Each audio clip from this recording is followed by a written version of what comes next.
In today's video, I'm going to show you how to use Bookings with Me in Outlook, an amazing feature that lets people schedule meetings with you automatically, without the endless back and forth messages. Let's get started. First, open your browser and log into your Outlook account. Once you're in, look at the left side panel and click on the calendar icon.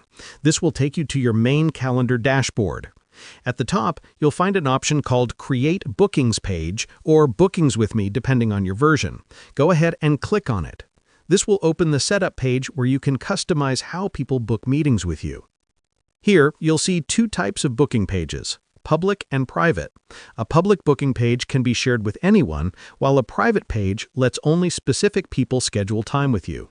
Now, let's customize your booking options. Click on Add a Meeting Type. Give your meeting a name, for example, 30-minute consultation or project discussion.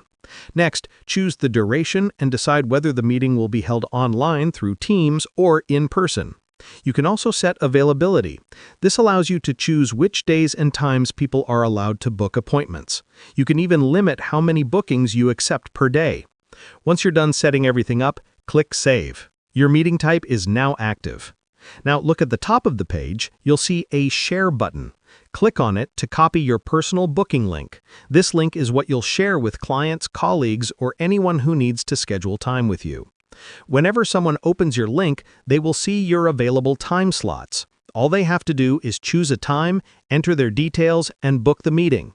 Outlook will automatically add the meeting to both your calendars, send a confirmation, and even provide a Teams link if it's an online meeting. And that's it. That is how you use Bookings with Me in Outlook to streamline your scheduling and save time. If this video helped you, don't forget to leave a like and subscribe for more helpful tutorials.